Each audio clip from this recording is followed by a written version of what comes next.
Good morning and happy Sabbath, everyone. I am so excited to be here. In fact, I've been excited about this for months now. I can't tell you just the joy and the excitement that I've been feeling. I've lost a few nights of sleep because of it. Thankfully, last night I slept good, so I'm grateful to be here with you. I am so privileged with the ministry that God has given me in the hospital.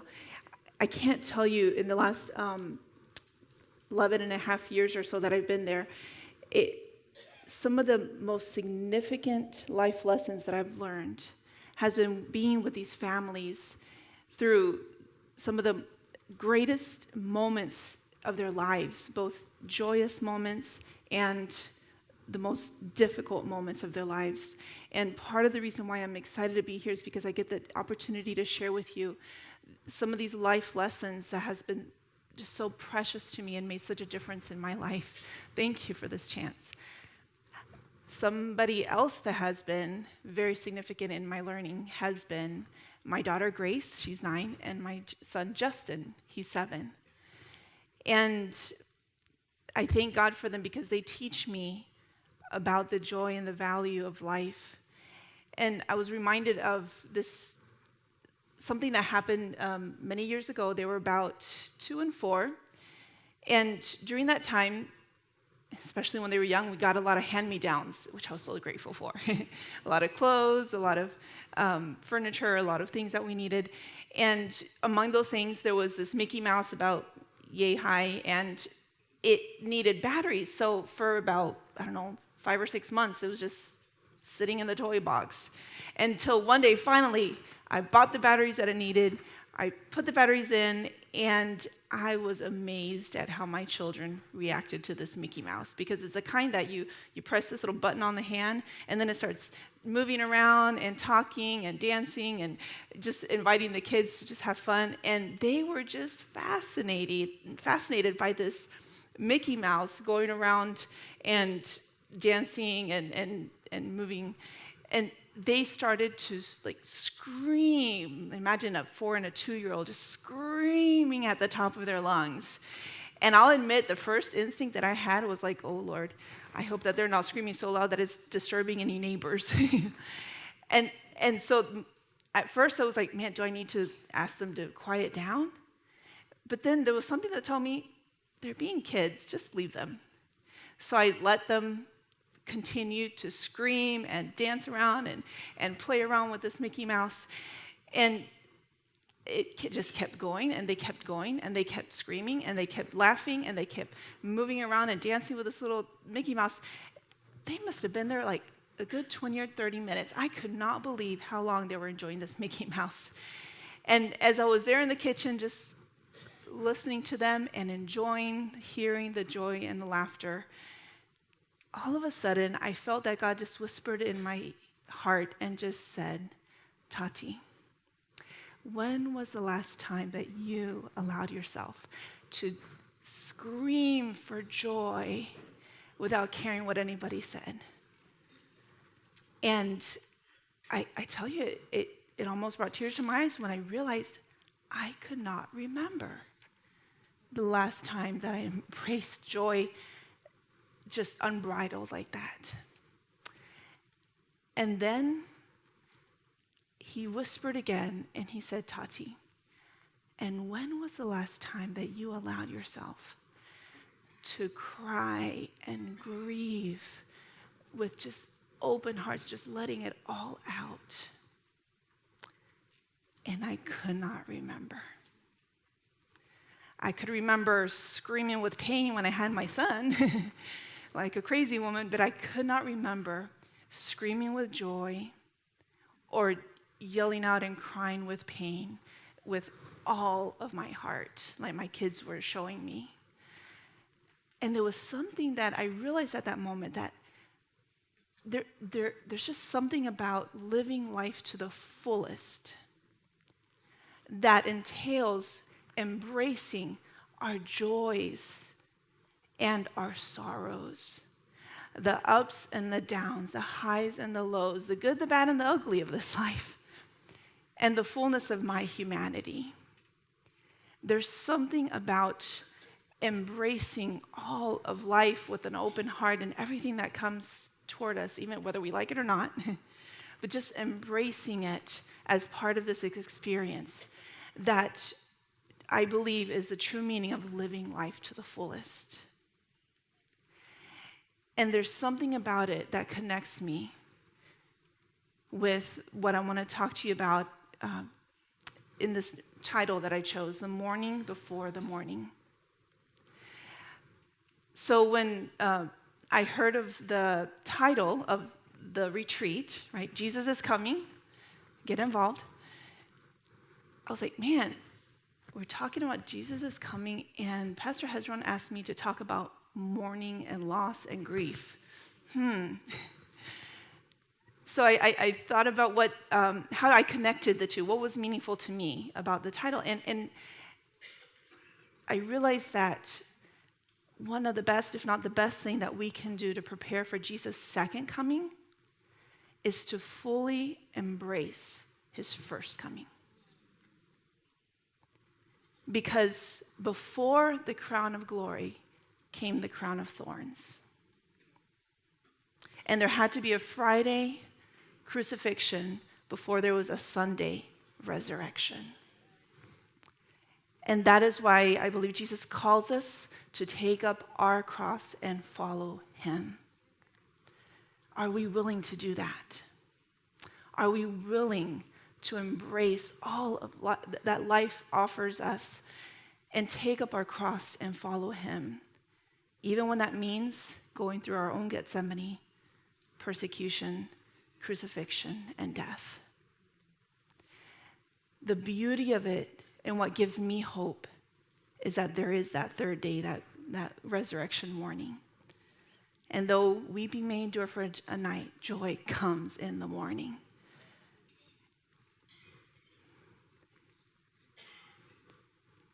So today I want to talk about experiencing life through death in this first talk.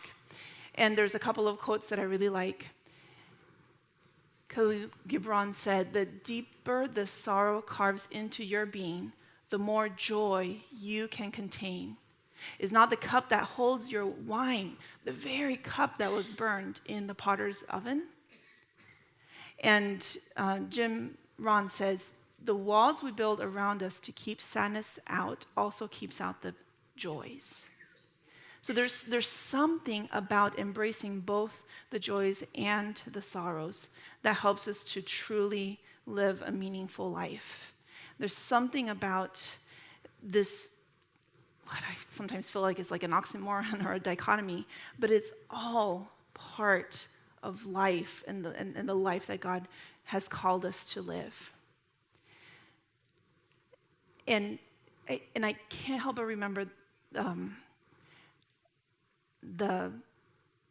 there's this one experience that I wanted to share with you in my areas. As Pastor Hezron mentioned, my areas of specialty are the mother-baby units. I've been there the whole time, all the years that I've been in the hospital. And I've attended more baby deaths than I have any other kind of death in the hospital. These babies and these families have taught me so much. And one of the most significant stories that I will never forget is the story of baby Jackson. This occurred maybe my first or second year there in the hospital. And I remember I was called to meet the mom before she delivered. She was this just lovely, young, maybe 21, 22 years old, single mom, got pregnant by her boyfriend. He found out she was pregnant and he, disappeared. And so I sat with her and I listened to her story, and she just told me about, in many ways, the difficult life that she'd had, especially since she was 16 when she lost her mom. She told me how she and her mom had been so close together, had such a good relationship, and all of a sudden, at the tender age of 16, she was motherless, and she didn't have a lot of family. Now, she mentioned her dad was alive and around, but she'd never been close to him. Thankfully, during that time, he had reached out and they were trying to reconnect, but it wasn't the same as somebody that you really feel close to. So she was sitting in this room waiting to deliver her son all by herself. On top of that, she was being induced to deliver a baby that she knew was not going to survive. This little boy, Jackson, he developed without a diaphragm. So all of the organs, instead of developing in the right place, were just like all over the place. And she did not want him to suffer. They said that the best case scenario, if he even was born alive or lived, the best case scenario with his condition was that he would have to be intubated and live on machines the rest of his life. And she didn't want that. So she chose to just do comfort care and let him go naturally without having any interventions that would prolong any suffering. So she was waiting to deliver. So we talked about baby Jackson and the love that she had for him. I offered a baby blessing after he was born, and she's like, yes, please, let's do a baby blessing. And I promised that I would see her either the next day, because I was getting ready to go home, or if they called me. And so after we had this beautiful conversation, and I went back into my office, was starting to get ready to go home, I got a call from the unit. Can you come back up here? She's just about to deliver. I'm like, oh, yes, let me go. So I dropped my stuff, went up to the unit, and just as I was opening the door and walking in, I heard her just give this one last shout and one last push, and the baby was born.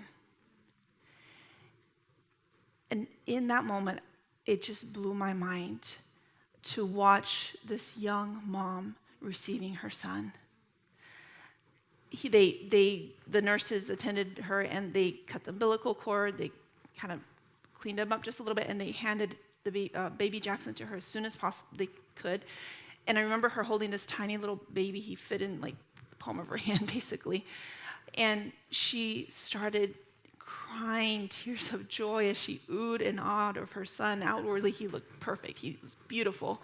And she just started to be like, wow, he's so beautiful, and crying tears of joy. And then in the midst of that, she started to cry tears of grief too, because as he was being born, it was pretty much about that time that they confirmed that he died.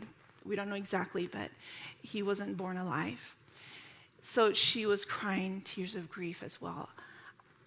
I was blown away by the capacity that this mom had, and that we as human beings have to hold in the same place the joys and the sorrows of this life.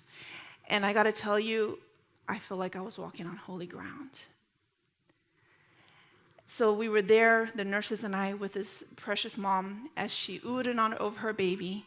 Eventually, the nurses got the footprints and handprints and dressed him up and wrapped him up. I was able to assist with picture taking of this of baby Jackson. And when it was time to put him back in mommy's arms, we did a baby blessing for him and just commended his life into God's hands. It was such an incredible and deeply moving experience that not only did I feel that I was walking on holy ground, I started to sense that there was a certain inner joy that was in me. And I found it so strange because I was like, God, why do I feel this joy?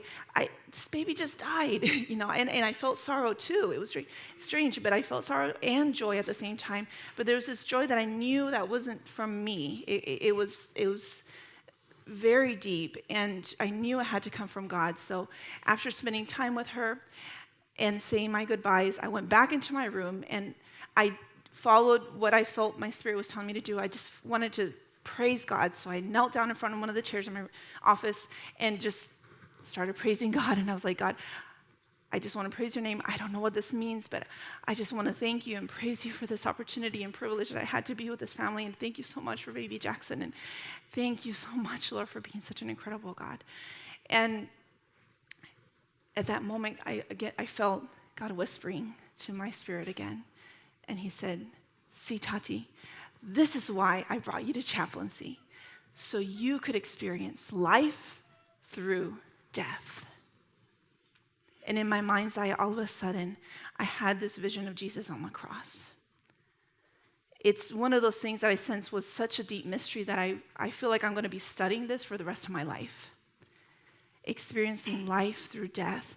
There's something about being in the presence of somebody who is suffering, who is at the end of life, who has just passed away, who's lost a loved one. There's something about that that connects me to the death of Jesus. And it's holy ground. When you are with somebody who is suffering, who is crying, who is going through a difficult time, remember that's holy ground. Tread carefully and respectfully. That is very holy ground. And it enables us to truly experience life when we embrace fully our mortality. We are better able to enjoy the joys of life. I think it was in the book Tuesdays with Maury that the author's mentor, this teacher that was passing away, at one point told him, you only learn to live when you've learned to die. And there's this passage in Matthew. Okay. Matthew 16, 21 through 23 talks about how Jesus was walking with the disciples. They were starting to make their way to Jerusalem.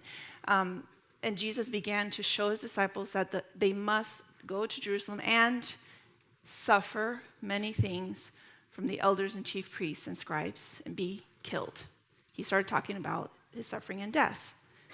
And then on the third day, he'd be raised again. And then this is how Peter responded. Like, I think many of us sometimes respond. He took him aside and said, far be it from you, Lord. This shall never happen to you. And that's when Jesus said, get behind me, Satan. You're a hindrance to me, for you're not telling your mind out the things of God, but on the things of man. Then Jesus told his disciples, if anyone would come after me, let him deny himself, take up his cross, and follow me.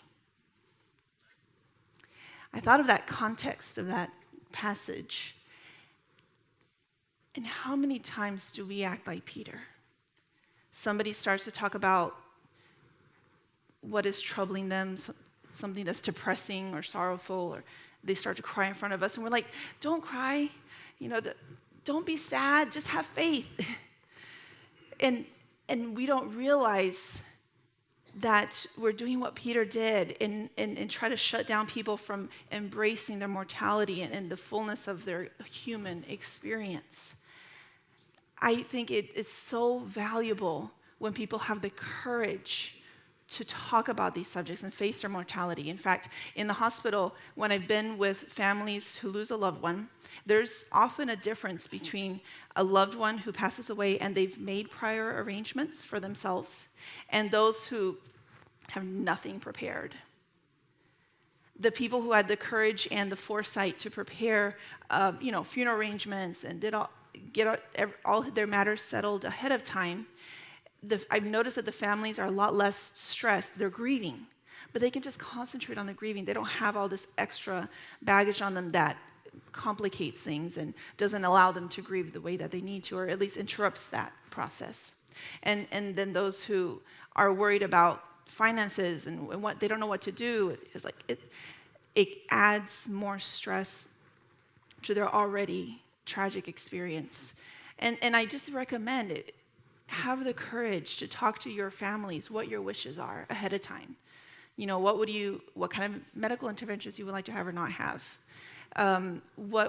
Even planning out your funeral would be helpful. One of my colleagues told me about this experience where there was a student from the Advent Health University who took a class that they give there. The class is on death and dying. And one of the assignments in that class is that each student has to plan out their funeral service. So this, I think probably early 20-something-year-old student, with the help of her mom, planned out her funeral service. And do you know that about 2-3 weeks later, something happened to her? It was one of those sudden, I don't know if it was an aneurysm or something like that. Something sudden happened to her. She ended up in our ICU, and about 3 days later, she was declared brain dead and died. And she was the only daughter of this mom. And the mom was telling the chaplain how she, of course, how she was grieving, how they were so close. She was the only daughter. But then there was something that actually gave this mom comfort. She's like, but I'm so glad I don't have to worry about what to do now. I just follow the plan of her. She already told me what she wants for her funeral service. I'm so glad we had that assignment now. It took that burden off her mom of what to do next. And it was so meaningful at that moment. So I encourage you to embrace your mortality and prepare as much as you can. I know in my CPE training for chaplaincy, our supervisor encouraged us to do this activity where we sat down and we drew like a line of our birth, our death. Birth had a date, the death didn't, but we tried to guess kind of where we might be at. And he just wanted us to sit down and think about our death. And in that activity, I started thinking about what if I were to die? And there were so many things that I started to grieve. Man, of course, at the time I was in my 20s, I'm like, I want to get married and have a family. I want to, have a career. There's so much I want to do. And then I started to grieve the people that I would leave behind, my mom, my sisters, my friends, my family, and how they would be sad if I were to die anytime soon. It was not fun, I'll be honest with you. But I was encouraged to just sit there with my grief, think about it, and embrace it. What was interesting about that activity is that I found later on, I wasn't so afraid of my death.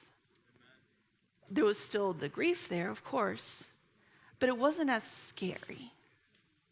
The other thing that I noticed as I started to visit patients and families going through end of life is that I wasn't so scared to sit with them in their end of life, in their grief, in their loss. I was a lot more at peace and comfortable. And I've noticed that when we're willing to embrace for ourselves our mortality, we're better capable to help embrace other people as they're processing their mortality. We can only give what we have received. I love this quote. It's from one of the books that I highly recommend. It's called Don't Sing Songs to a Heavy Heart, How to Relate to Those Who Are Suffering. And in it, the author says, the depths of loneliness, fear, doubts, and pains, these are not alien to you. To the extent that you are in touch with those depths in yourself, to that same extent, you will bring the most valuable quality of caring to the suffering individual. To the extent that you are in touch with those depths in yourself, to the same extent, you will bring the most valuable quality of caring to the suffering individual. Are you willing to be in touch with yourself and what's going on in you? Now, in this process, it is so important to exercise self-care. Again, we cannot give what we haven't received. Our cup needs to be filled first before we can pour into others. So these are just a few things that I would recommend you do in the process of self-care, and that includes the process of embracing our mortality. First of all, we need to create awareness. We cannot heal what we do not feel. We need to create awareness of what's going on inside and be willing to have the courage to peel back the layers of the onion and face those scary places. The second part is give yourself permission to feel. Feelings are just feelings, first of all. That's part of our humanity. They are a gift from God. I truly believe all feelings are a gift from God because they are messengers of what's in our heart. And we need to pay attention to those feelings and give ourselves permission to feel. even if we're uncomfortable with it, whether it's what we're afraid of, whether it's what we're angry at and frustrated, it's good to pay attention to what truly makes us happy, because sometimes we even ignore that and stump ourselves from living life to the fullest. I got to say, one time I was struggling with the feeling of jealousy. And I got to tell you, I'm not a very jealous person. I don't like that feeling at all. But there was a season that, over a period of several months, I had a colleague that was able to accomplish some things, or some things were happening that every once in a while I'd be like, oh, I feel a little jealous. I wish I could accomplish something like that, or something like that happened to me. And so I would feel that and like try to push it aside and ignore it. I'm like, come on, Tati, don't be jealous. There's nothing to be jealous about. But I kept trying to push it aside, and the feeling of jealousy would come up every few weeks or days. Finally, I'm like, you know what? I just need to face this. I need to accept the fact that I'm feeling jealous and just face it. So there was a personal retreat day that I had, and I was able to meet with a spiritual director. And I decided in this session I needed to just talk about the feelings of jealousy that I was having. So I talked to her about it, and she helped me to figure out what was behind that, what was going on, and was very compassionate and just helping me to process those feelings. And I realized that after that session, and after I thought about it and prayed about it and just processed and accepted what was going on, those feelings of jealousy no longer bothered me. There's something about embracing what we're feeling and going through that helps us to have power over that feeling instead of that feeling having power over us. So please, I encourage you to give yourself permission to feel whatever it is you need to feel. And in that process, this is the last thing, find a safe place to process those feelings. It's very important. Not everyone is a safe person. And I think we need to exercise wisdom where we go with our stuff. So find a safe place to process your feelings. And there's a few different things we can do. For example, we can, in that embracing our feelings and finding that same place, if we need to, we can cry and let our tears flow. We can do exercise. Sometimes exercise gets some of those negative feelings out too, We can pray, we can meditate. Keeping a journal, writing things out can be very therapeutic. Eating healthy, of course, taking care of ourselves, our physical health can help aid us. Giving myself permission to laugh and to feel the joys. It's perfectly healthy and good to embrace not only the sorrows, but the joys. And I love it when I go to a funeral service and we hear stories of sorrow that bring tears and hear laughter at reminiscing over some good, fun moments. And tell my story to somebody who will listen, who is safe. Cornerstone, I think, is an excellent place to go if you don't have a good friend or family that you can turn to.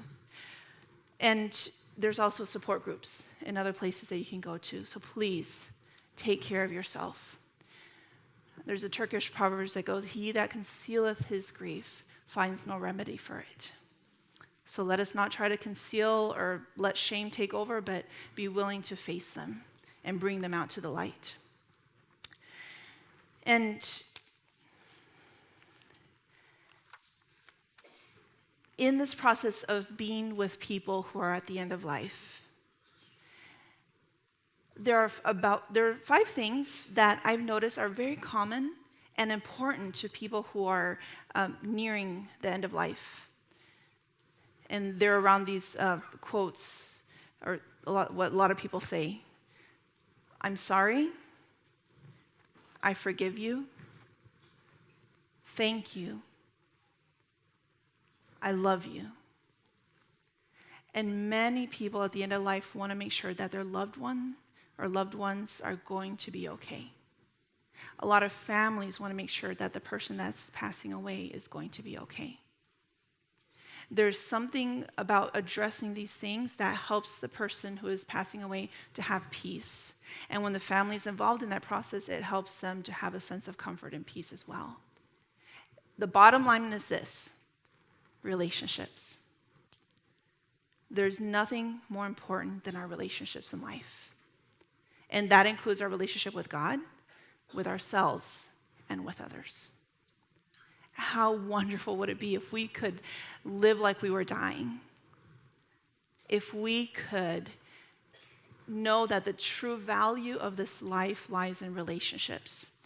There is a wonderful TED Talk that talks about this, the longest study on a human life, and they measure what brings joy in life and meaning and value. You know, what is a good life? And it's been going on for, I think, over 80 years or something like that. It started with some, in Harvard, they took half the people were young Harvard students that were just starting out as students, and then they took another group of young men that were around the same age that were not Harvard students. They came from a poor, underprivileged neighborhood and society. And so they've been studying these men since that time, since they were in the late teens, early 20s. Now, of course, most of these, the original subjects have passed away, but they continue to study. They've studied the spouses and the children and grandchildren. So it's a beautiful study about what constitutes a good life. And this is the bottom line of what the lead researcher says. The quality of our life is directly connected to the quality of our relationships. It is directly connected. And even in our physical health, they found that the people who reported having good, healthy, meaningful relationships had less instances of complications, and they lived longer and better lives. The quality of our life is directly related to the quality of our relationships. So may we embrace all of life to offer, all life has to offer, especially our relationships with God, with ourselves, and with each other. God bless.